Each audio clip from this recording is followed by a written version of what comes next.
Greetings and good vibes, everybody. I'm your guy, John Tell, back with another episode. What is it about? Check this out real quick. Listening to the stories of these families, of those of my partner, reflecting on my own. The plain and simple fact is, if we had our basic human needs met and guaranteed to us as human rights, our prisons would be near empty. It is also sad to state that we're told we're the land of the free, right? No, we're not.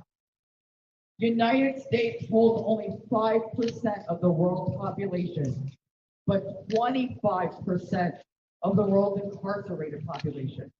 We are failing our people on our basic human needs such as healthcare, housing, education, etc. But we are a leader in mass incarceration and the war economy. That's what our country's good at. That's what our political leaders are good at. And I just want us to take that in and reflect on that as we go through the programs today. Welcome back to the Leon Block, y'all. Again, I'm your guy, John Tell. That was a clip from a few weeks ago that we did. We covered an event called Fight Poverty, Not the Poor. That's why the label is there for y'all to see. A local group called Put People First PA. Again, that's throughout the state, but local representation here in Lancaster, the city of Lancaster, Pennsylvania. I'm joined by three individuals. One of them could not make it. However, we have Tammy Rojas, Matthew Rosing, and Megan Keller. Welcome to the Leon Block. Thank you for joining us. Hey, Leon, thanks for having us, man. This is great. Thank you. I said Leon. No doubt. I'm sorry. No, it's all good. It's all good. So, all right. So I really just want to dig right into it. What do you guys do? Well, Put People First PA actually is celebrating its 10th year as an organization. Whoop whoop. Yes. And finger snaps. We're a statewide grassroots human rights organization led by the poor and dispossessed, and we're a volunteer-based organization. So we are our work is led by those who are directly impacted by the system, and we unite and develop leaders across all lines of division. All right now. So that can be anything from like houselessness to succumbing to the prison system, or just lacking basic needs in housing in general, right? Like Put People First PA has a healthcare is a human right campaign. So the way that they kind of figured out when they were first starting out is, okay, to be a human rights organization, what does that mean? So they had to figure out, what are our human rights? What are our basic needs as humans to live, right? And so that came to be things like healthcare, housing, education, food, clean air, clean water, things like that, like the basic necessities. And when we talk about things like whether it's fighting mass incarceration or the war economy or the healthcare system or things like that, we refer to them as fronts of struggle.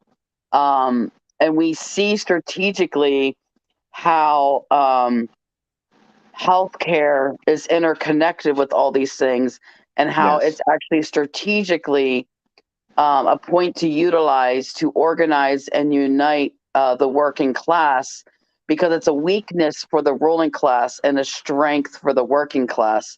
And I think the experience with the pandemic was literally the perfect experience to see that. It was a public health crisis, and it affected everything. And I think that's just one example, but I don't know if you want to chime in. Yeah, I think the biggest thing that, just capping off what Tammy said about the pandemic, has shown it's shown a number of things that, the poor and dispossessed are the ones that have suffered the most throughout this pandemic. We've lost wealth. The ruling class has gained that wealth. The exact amount that we've lost is what the ruling class has gained. So it's like, we are exploited for our labor. We're exploited for all these things. And it came down to a fundamental right of healthcare for us, because everybody's got a healthcare story. Right. That's how you get your foot in the door with the healthcare story. But with the Poor People's Campaign that we were part of, I'm sure we'll get into that a little bit more here in a minute. But it's more of a movement. This thing is bigger than than us. We need to get everybody on board and push for a systemic change to everything. We're not talking reforms. We're not talking little, check this, check that. We are talking dismantling this system and building from a brand new idea of what society and humankind can be like, and accepting everyone. Doesn't matter who you are. We don't care who you are. Your background, what you've done. People make mistakes. We've all done stupid things. I myself, I'll put it out there.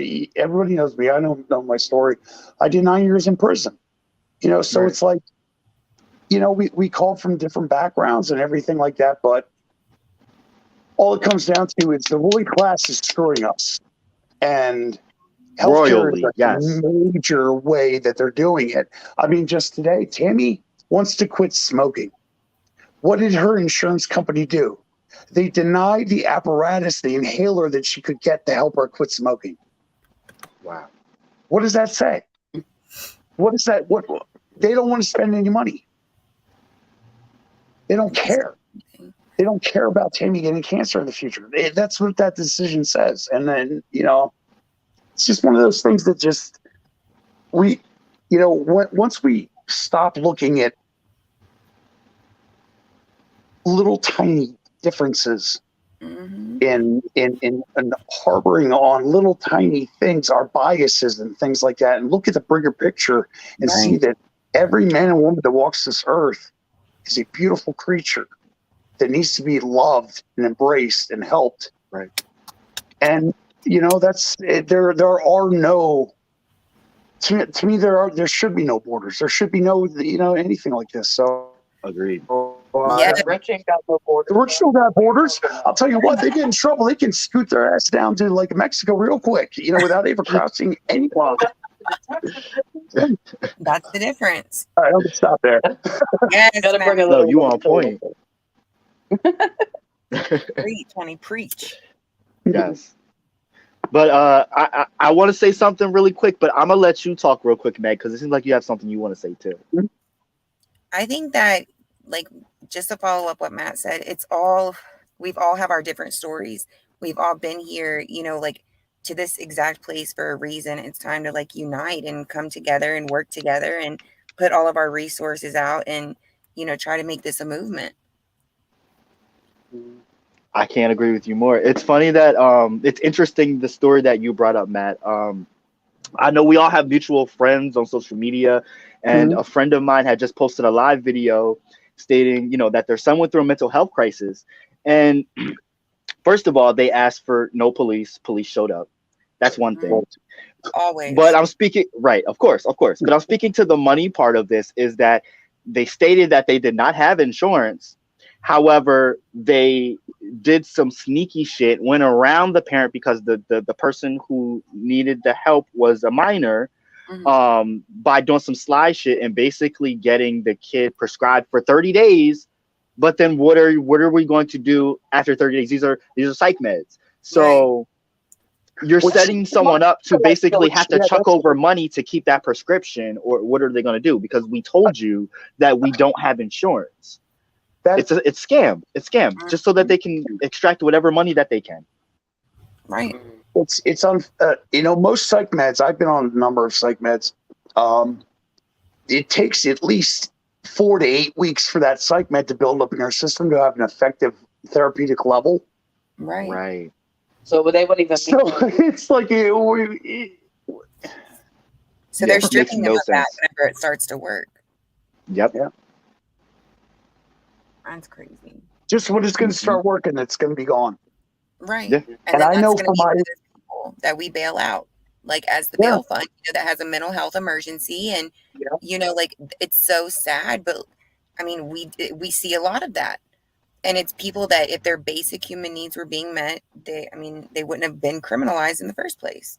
Mm-hmm. Yeah, exactly. Like imagine if healthcare was a human right and someone needed healthcare services. If we operated our system by meeting the people's needs, we'd have the services needed because even if we realized there was a gap, we'd organize for anything to be shifted.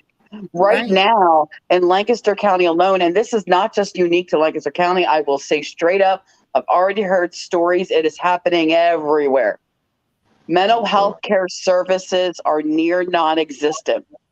Some places Wow. aren't even doing waiting lists for therapy anymore, let What? alone med management. The med management type process, like to get on any kind of like, if they're just going to medicate you for your mental health stuff, right? Which the problem is medication alone is not good.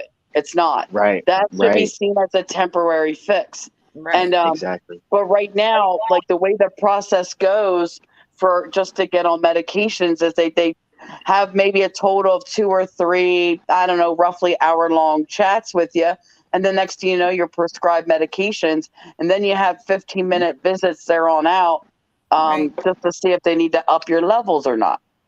And Yep. then the other thing is I saw a study that was just released, and now they're realizing, go figure, which it's weird how I could sense something like this, and I'm sure others did too, but they're realizing that they may have been looking at mental health wrong all this time.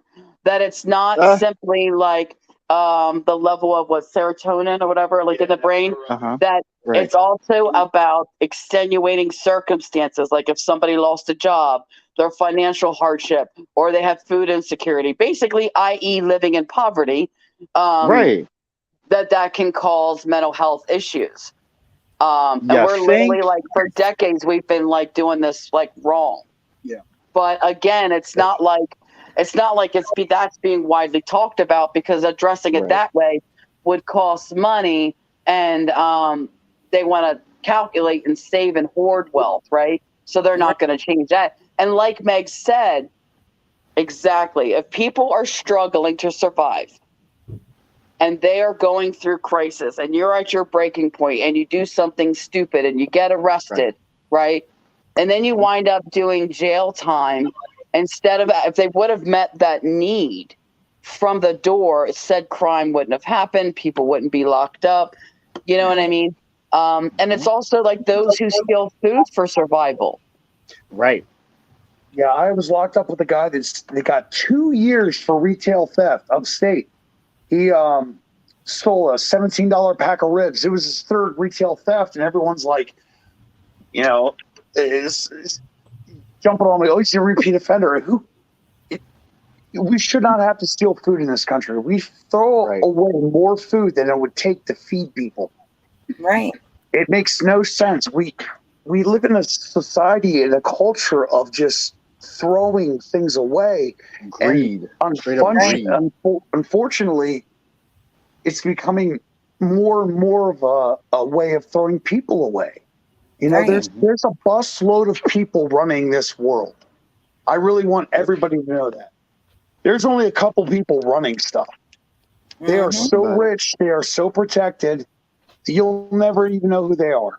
But at the Cronyism. same time, they need us to exploit us to keep that. Right. So it's Right. like it's one of those things where they will use anything to divide us. Because if we're fighting amongst ourselves, they don't have to worry about it. Race. Chantel, how many times have you and I talked about this? With how they use race and race baiting and all this stuff to divide us. Right. Conquer and divide. Yes. Yes. Yeah, that's what they do. They keep us fighting, saying, "Oh, you're poor because of this. You're poor because of this." They tell all these people, and I'm part of the National Union of the Homeless. I'll put that in there too. I'm a Southeastern Appalachian regional coordinator. the National Youth Homeless, and Right. I see things Yes. that, you know, they tell these Appalachian people that the reason why you're poor is because Mexicans are coming over the border. And these people believe it. Oh my God. And that's the problem. They don't know any different. They keep us stupid. They keep us isolated. They keep us in fear because they don't want us to know each other. True. Right. 100%. You know? I mean, yeah, they definitely use like narratives and things like that. You got to figure out like it's because like the ruling class also owns the media. Yep. Yes. Different parts Yes. of it. And then they also control the education system. Mm-hmm. Talk So about it. we've been like indoctrinated like for generations. I mean, this system that we live Mhm. under now has been in existence for just over 400 years. That's it. We're Right. told this system has been has always been the way, but no, it hasn't. No. And Right. No. in order for humanity to survive, a new system must be enacted.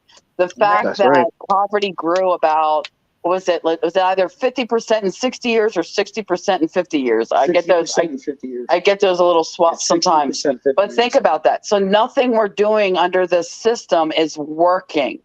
Right. Because the whole existence is to gain and grow capital. There's no sustainability for humankind to continue to live under a You system can't like just that. keep producing. That's You right. will run out of things. It's a Mhm. natural. It's Yep. just natural order. When Especially if it's wasteful. if you just wastefully produce things, that's why humans. I want to put this out there. Humans are the only species on this earth that have to pay to be here. Why? Why? Right. Why? Why do we have a currency system set up? Mhm. Why can't we just fill everyone's needs? And it's just, they say like they say to us, oh, those are dreams, those are utopia. It's absolutely possible. It's a change of it comes back to, once again, to the Poor People's Campaign, a national call for more revival. Yes. It is Mhm. a more revival this country needs. It's not more stuff. Right. It's a change Right. of heart. And I think like that's why, like, again, with PPF being in existence for 10 years, our history comes from, there was and I'm going to try to like do this the best I can off the cuff here, but there was a poverty initiative study where PPF-PA's co-founder Nizmi Rinko was a part of. So was Reverend Liz Theo Harris, who's the co-chair of the National Poor People's Campaign and National Call for More Revival. And throughout that, they were calling for a new Poor People's Campaign. So in about 2008, I think, is when they started calling for that. They organized, they traveled through the country, they identified leaders, they connected with Reverend Barber, all throughout this 10-year Shout period. out to Reverend Barber. Yes. Yeah. And then, so for 10 years, they organized and then launched in 2018. Throughout that, in 2012, Put People First PA was established. And the folks who have really like co-founded the organization and those who are a part of it now, like, because of the structure, which transforms and grows as we get members, as our members develop, as we come up with new ideas and put in the work. But we have statewide teams as well as regional healthcare rights committees. And we always are constantly having political education. We look at leadership across difference as key. Base building is the foundation of our work. Because in order to do this work, we must grow and develop the base across all lines of division. So we There's do no things like, other way around it. There is no other way around it. and it the comes first. from That's looking what at, needs to be done. Yes. and it comes Sorry, go from ahead. looking at like historical movements, like the Black Panthers, the projects of Mhm. survival they did. What MLK was trying to do was starting the original Poor People's Campaign. With looking at, I mean, those are just two examples, but there were many more, right? Taking the lessons learned from that and studying that. And it's why, like, throughout the pandemic, we were creating different projects of survival throughout the state and Put People First PA. And now, like, we're getting to the point where this year, with the reorganization, our regional healthcare rights committees are going to do monthly people's health clinics all across their regions. And we're going to be doing that across the state, all, you know, for several months as part of the lead up to the mass march in Washington, D.C., June 18th, 2022, with the Poor People's Campaign. Yeah. I just want to point out that Chantel, you and I have had this conversation before again too. That with Martin Luther King, I hate the way that he is portrayed by politicians. He was a revolutionary genius. Yes. He understood what nonviolent civil disobedience can cause. He understood, why you walk up to the man with the gun and stand there. Mm-hmm. He was not afraid. And I hate that he's portrayed as this soft, everybody get along thing, because it's not. It was hard work. It was dedication. And he came through at the end of his life. This is what caused his life. He wanted to bring everyone together. Everybody. He didn't care who you were. Come, gay, straight, trans, indigenous, anybody, come with us, and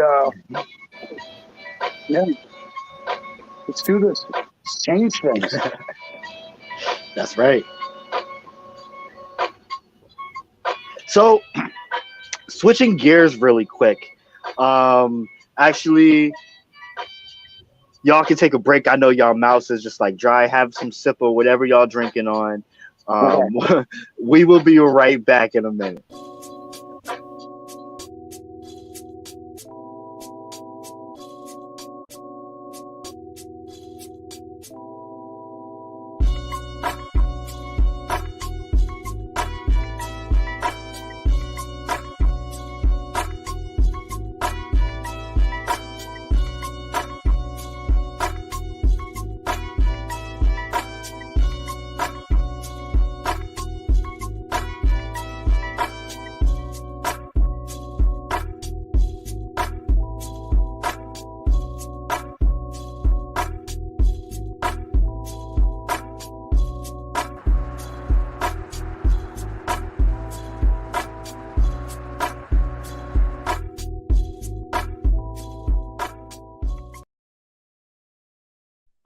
Hey everybody, we are back. Just had to take a little break. I wanted to get into the action that the demonstration, the rally, the vigil, that and the prison board action that took place that we covered for you all.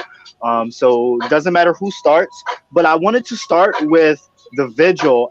If y'all could provide a deeper backstory on, the individual who stole $28 worth of food at Sheetz and was arrested, and what happened from there. So I can answer that. John Coma was one of Lancaster Bail Fund's bailees that we bailed out. And then 5 days later, he passed away. Sadly, like in a hotel room due to his basic human needs, of housing not being met. And then, like at this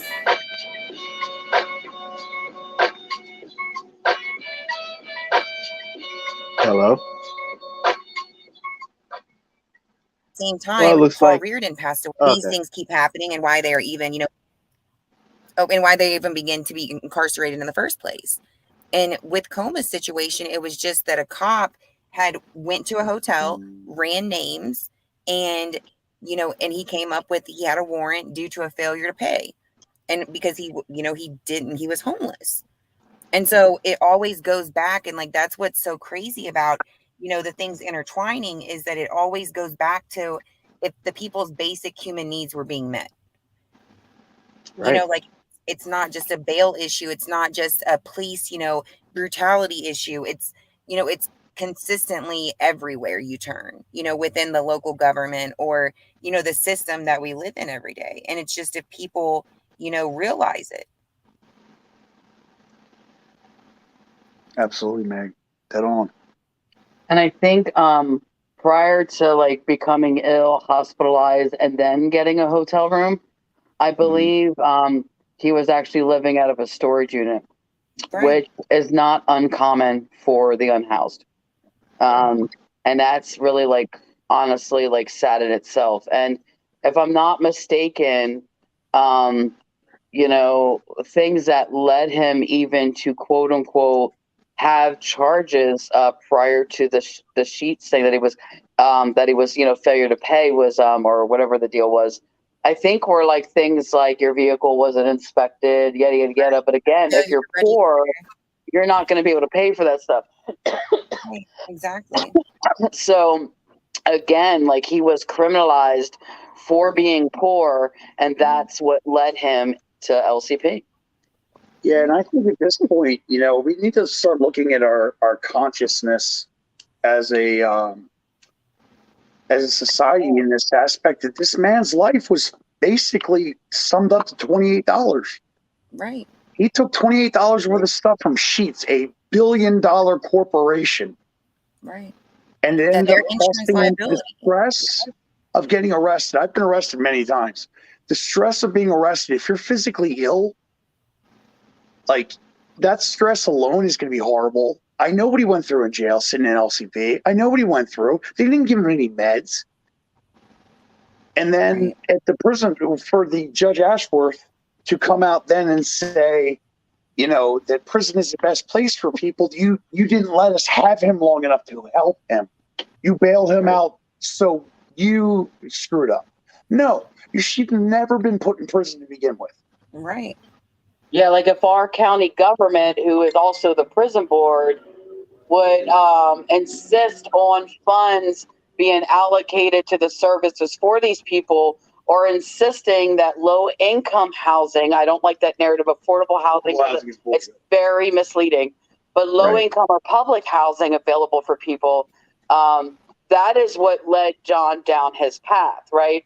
When you have a county government who's when we spoke with them about the closure of St. Joseph Hospital, your response to us, well, there's nothing we can do. They're a private corporation. What? It's a hospital. And so I literally like blew my mind. But then the way they are talking about the development of this new prison is sick. Like it's one of our biggest counties projects in a long time and blah blah blah. Like the city bragging what they did for St. Joe's. Don't even get me started on what that whole debacle was. I just want to point out real quick, during a pandemic, a worldwide pandemic that has now reached over 1.5 billion people with COVID, and how many millions have died? Right. They put priority into building a prison instead of a hospital. Yep. What does that say? What are they planning for? They're making it bigger. They're making it better. They're making it, it's going to have air conditioning, and that settles people's minds. Because what people don't understand is, and this is definitely something I think Meg could talk about too, but like I learned from recent, and it were public events too, so I definitely encourage folks to follow the Pennsylvania Poor People's Campaign Facebook page as well as PPF. Like, watch out for events and stuff. PPF has monthly political educationals. The PPC does different studies. I learned a lot about things around mass incarceration and how it criminalizes the poor through that study, as well as the panel Matt was on with the National Lawyers Guild as a representative of the National Homeless Union. And so, the thing is, it's like capital is created when you lock somebody up. If you really look at the budget, we spend, it's over, I don't know the dollar amount off the top of my head. I just know it's over $50,000 per person We spend that much per person to lock somebody up. Right. When, like, imagine if they had that money. Like, seriously, like, think about it. Right. And so, like, to me, that's just sick. And then, you know, like the county commissioners are talking about building a new prison with a higher capacity when they admit that numbers inside have been down a little bit, which I'm sure they're about to rise, and that's what people in power are doing. That this is not the only prison being proposed, not even in the South Central region. Berks is looking at a new county prison, Right. and the common denominator there is the healthcare profiteer prime care, and so like you start to wonder about things like that, you know? Right. It's all connected in a lot bigger way, and people don't realize it. That can definitely be a conversation about prime care. I can get into a little bit here, I think. Yeah.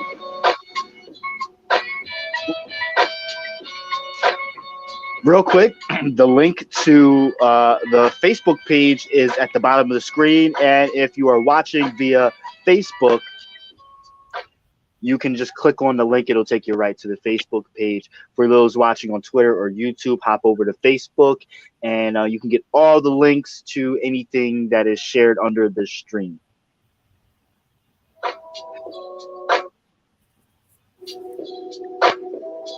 Love this music. I do too. Thank you. So, yeah, y'all.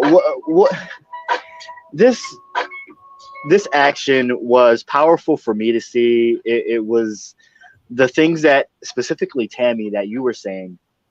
I've heard you speak at many actions for so long, and for me, this was an interesting one because of the nature of what happened and what brought us there. But then the prison board meeting on top of it, I wasn't able to attend for various reasons, but just the footage that y'all posted on your Facebook page, the guy in the suit, the white guy, what was that about? Do you know what I'm talking about?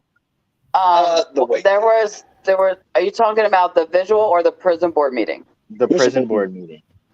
There was a couple videos. There was one of Matt stating his remarks that is posted on the Facebook page, and me saying my remarks, but then on my personal Facebook, but the post is public. I just happened to, like, Judge Ashworth decided he wanted to make a comment after everybody spoke, because the commissioner, I think it was Parsons, was like, any comments from the board, yada, yada. And then Judge Ashworth said, yeah, I want to respond to what the folks were saying. So I don't know what inspired me to think, let me film this. But I did. And then I was not expecting at all for him to, like, address me directly. That was really interesting. Right. But yeah, but I, you know, and you hear the back and forth response. And then someone else commented, almost like as if to sort of what sounded like to defend Judge Ashworth and share a story of what he did for somebody who allowed them to go to Lebanon County just so he could do XYZ and stay out of jail or something like that. And I thought to myself, you allowed them? Like, can we just, One like person how is that one thing? Like, that really, like, kind of, like, was like, what? And, like, we need to stop doing that, right? Like, they take this personally. This is not about Ashworth personally as an individual. What we're saying is the decisions he makes and the policies that he follows are a part of a system that is a problem, and he should advocate for change. And let me tell you, after the meeting, when the camera wasn't rolling, he did come over and talk to me, like, immediately after the meeting was over, and we talked about that. I talked to him about the need for him to advocate if he really supposedly believes us. And the response was interesting. Tell him. Right? Okay. Tell more, girl. Tell more. Yeah. Yeah. Okay. Yeah. Talk about it. So then, This the yeah. Leon So block. You say what you want. Right. Yeah. So yeah, so it was interesting. I will say, like after the fact, the minute the meeting was over, the cameras are off. Um, the representative from Prime Care makes a beeline for Matt, Jumped me.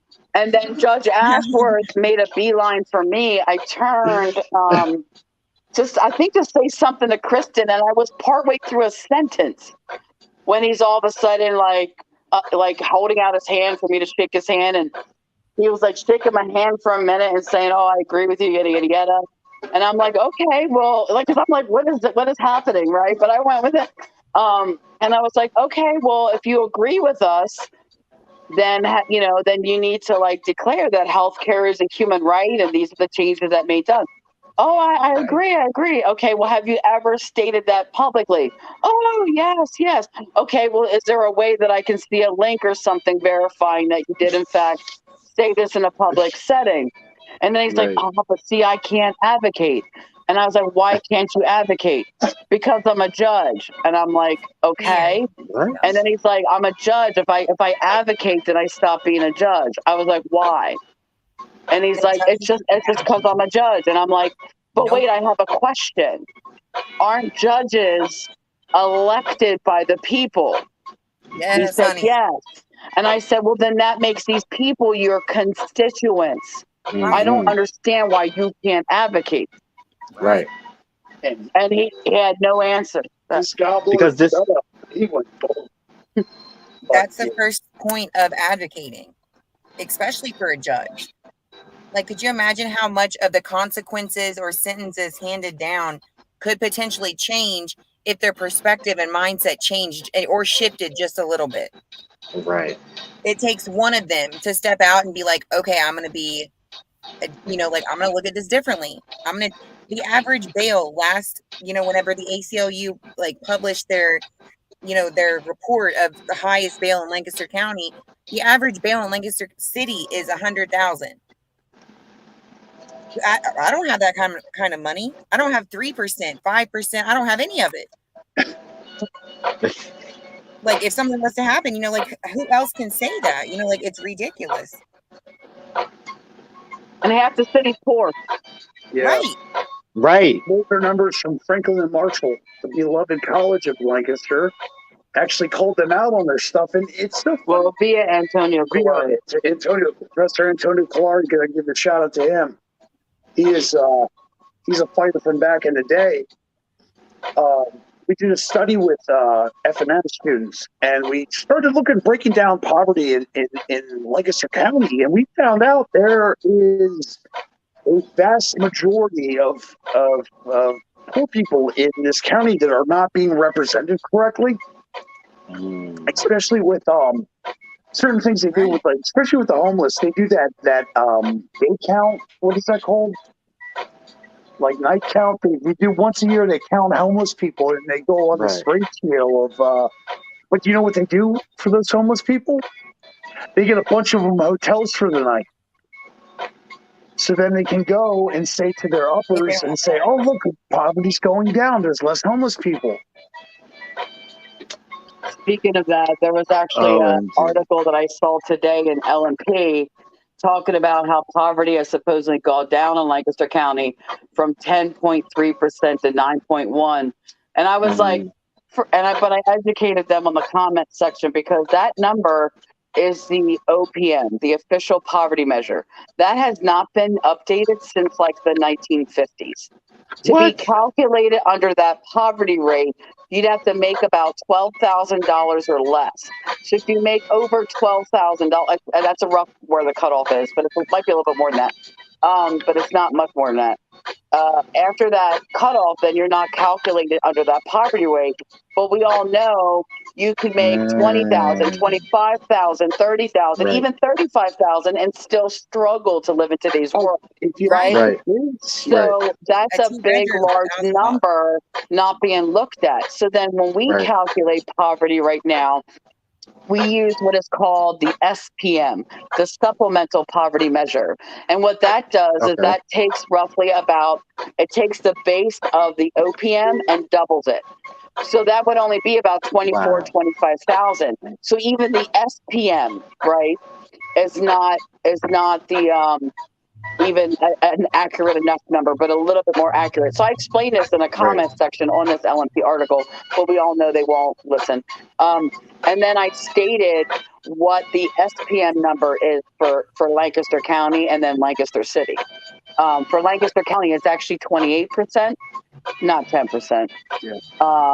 And even if it did go I down by believe it. that small amount, what that tells me is that just shows me who's moving in and who's being pushed out.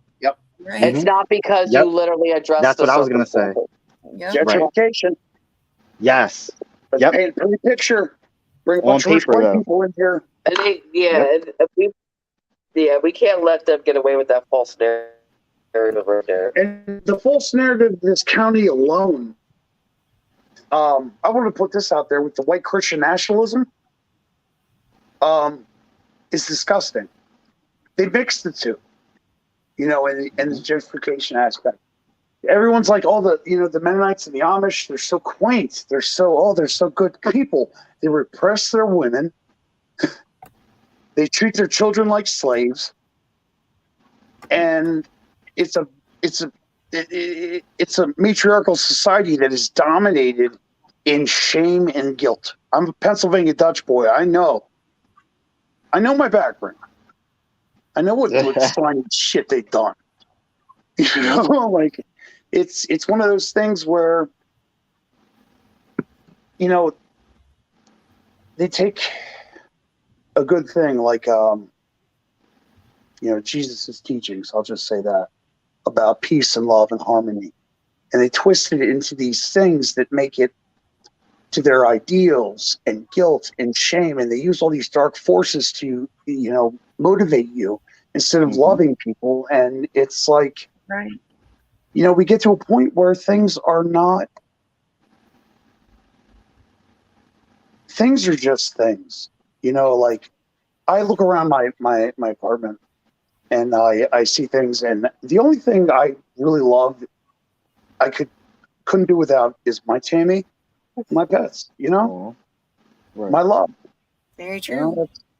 And since you had to bring in Jesus, I will say that one of the great things about the Poor People's Campaign, and that has been a strength of the South Central Healthcare Rates Committee and PPF, is connecting to the faith community across all different faiths. And then I think one, the Poor People's Campaign does across the nation the same thing. I mean, we look at Reverend Barbara, we look at Reverend Liz as the co-chairs on the national.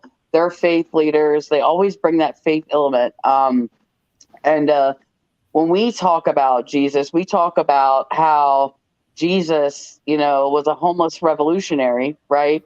Who spoke up to the Roman Empire, who was essentially organizing his own Poor People's Campaign, who flipped tables,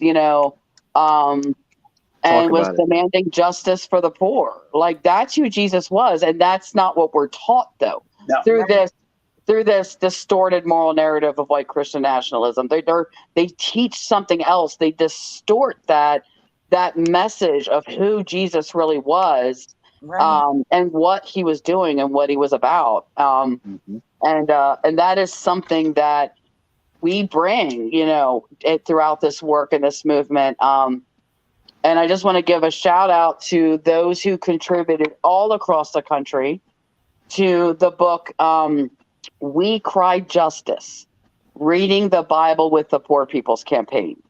I was honored to be one of those chosen to make a contribution, and I wrote a story in relation to Exodus 1. And I talk about a little bit of my background growing up in Lancaster County, known as a quote unquote conservative Christian county, as somebody who identifies as queer, non-binary. And that was a struggle. I still struggle with talking about it. I'm 44 years old, and so I talk a little bit about that a little bit about that background in connection to our fight around St. Joseph Hospital, and the power structure there in relation to Exodus 1. And there are so many other awesome, great contributions. They talk about the Apache stronghold and their fight to protect their sacred land, because they too are part of the Poor People's Campaign, because it's about coming together across all lines of division. Like, we are the real deal, you know? And I just think that, you know, in retrospect, it's looking back at history, you know, it's one of those things where I've always been a person that believed heavily that if you don't learn from stuff that happened before, you're going to do it over and over again. Right. Talk about it. Yeah. And this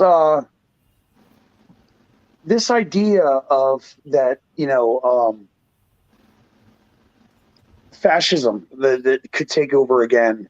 You know, people talk about that, and it's very true. It's a very real thing. And what Christian nationalism plays into that.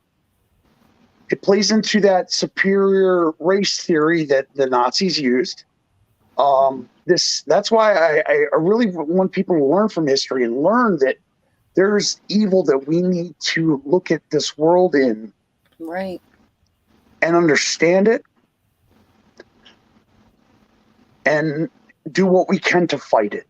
It's always about, it doesn't matter money. Money does not matter. It's doing the right thing.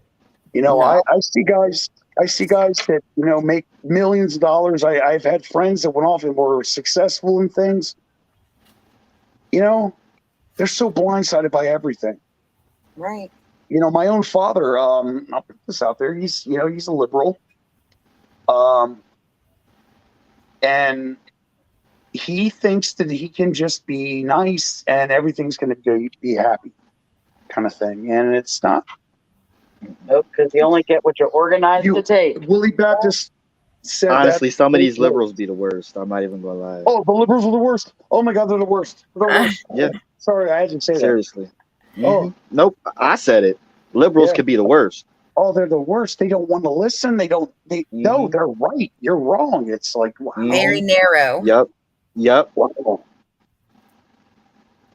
Yeah, it's just, we need a rebirth. Right. Yes. You know? Revival. Revival. We need to come anew. Because this system is killing us. It's killing all of us.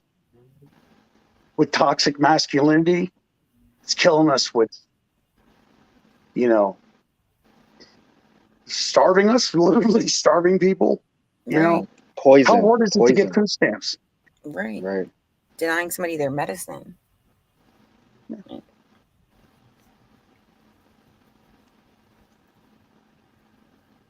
Damn. I wanna flip this really quick. Excuse me. Because we sitting here getting a little down in the dumps real quick. Let's flip this and talk about the great things in a 5-minute piece of the great things that PPF is doing, has been doing, and is getting ready to do. Do you have any new projects coming up that you'd like to plug in really quick, let people know? And how can people find y'all on other modes of social media other than Facebook? We did include your Facebook pages and information on the comment section of our Facebook page, but if y'all have any other information, feel free to share it. Okay, thanks, Chantel. We do have a Twitter and an Instagram. I'd have to look them up and send them to you. And we do have a website, which is putpeoplefirstpa.org. Trying to think. And then, you know, like I mentioned earlier, for part of our campaign plan, we're going to be doing monthly People's Health Clinics as a project of survival. And that's going to be happening across the state. And then we're going to have door knocking blitzes in the summer. And then we're also going to be mobilizing for the mass march in Washington, D.C. with the National Poor People's Campaign. People are going to be coming in from across the country and marching on Washington, June 18th, 2022.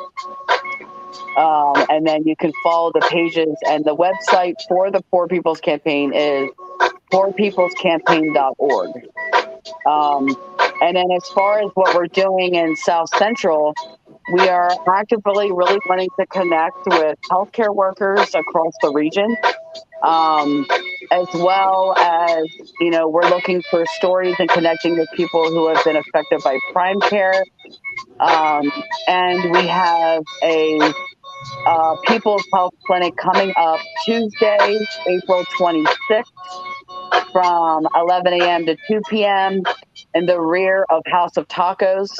We're going to be, purchasing some tacos and sharing them while supplies last, and a drink, and offering Wonderful. blood pressure screenings, help with state benefits signups. Hold on. What day is And that? Because I'm gonna make sure I come. That's around the corner for me. What day? April Tuesday. 26th from April 11 to 2. 26th. Yeah. I'll be there. Gotta be there, man. Sony's tacos are. Yeah, we love Yes. Sonia. We love House of Tacos. So we're going to be offering those services. And then, we're still looking at where we're going to hold other ones in the region. We're going to be present in places like York, Adams County, and other counties in our region are Berks, Lebanon, Perry, Franklin, Dauphin, that I can remember off the top of my head. Anybody in those regions that want to get involved in what we're doing, or even across the state, feel free to sign up.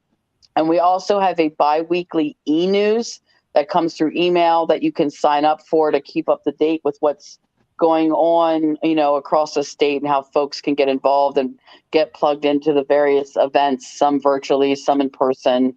And then I know that what we're also looking at doing, which Meg can speak on, is how we can also interconnect these things, and offer the skills of our members, as forms of projects of survival. And she's a pardon coach, so she's looking to get folks to get involved that want to, one, learn how to be a pardon coach, to do it all with us, right?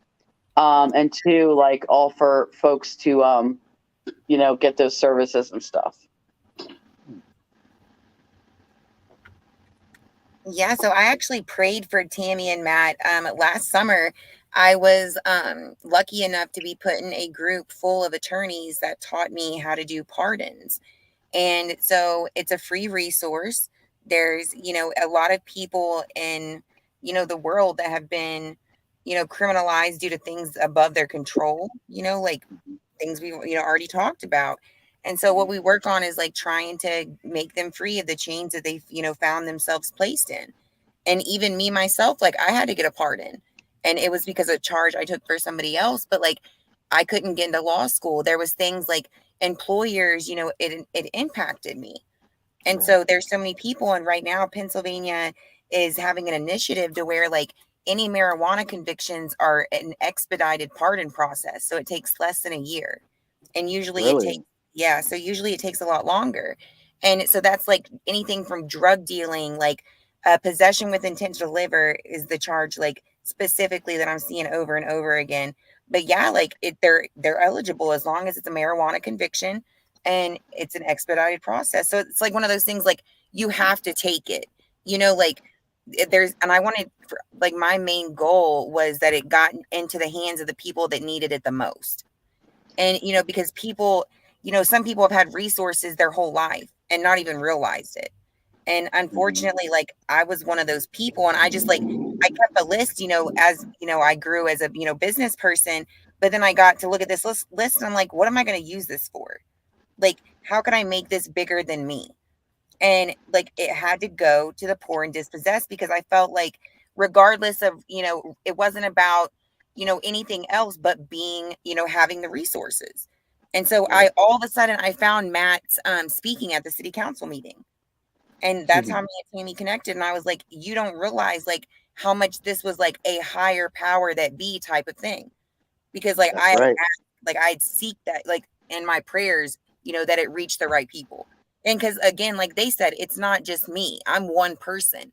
But to give it to some, like to an organization or to people that like, we work as a collective with everything. With Tammy and Matt, I met them, did one project of survival, and they turned me into like a writer. And I didn't even know it was possible. And so it's things that people believe in you more than you believe in yourselves, and that's why it works so great working together. Because we all have our own resources. If we all bring those to the table, think about how much more successful we all could be as a whole. You couldn't have said that any better. Damn. Matt, do you have any last thoughts? Anything you want to speak on real quick? We live in a new age. It's time for new things. Right. The old ways are gone. Right. They didn't work. It's time to change the narrative, guys. Yeah, let's Yes. change this then. Yeah. All right. Well, one thing we have discussed that's been a common theme throughout this podcast tonight, this evening, has been solidarity, community, networking, and organizing. And I think that these are without, like y'all said, without connecting all the classes and uniting all the peoples that have been splintered apart back together, it's the only way. And educating ourselves while we're at it as to why we're at where we're at or why we're disenfranchised helps too. But to have that solidarity is the key. And if there's one thing that I hope people take away from this podcast, it's that. But I also very much hope that everyone took something of substance from this podcast, whether it was from Tammy, whether it was from Meg, whether it was from Matt, or everyone, whether you liked the links that we've shared. By the way, go check out all of the links. Go to putpeoplefirstpa.org, go to the Facebook page. Tammy will post some links later on so you can check out the other modes of social media that they have. But please check out this organization. They are no stranger to this. They are a veteran in the game. Yes, game, because this is a battle, but it's unfortunately a game that we're living within. And they are people that are no stranger to this shit.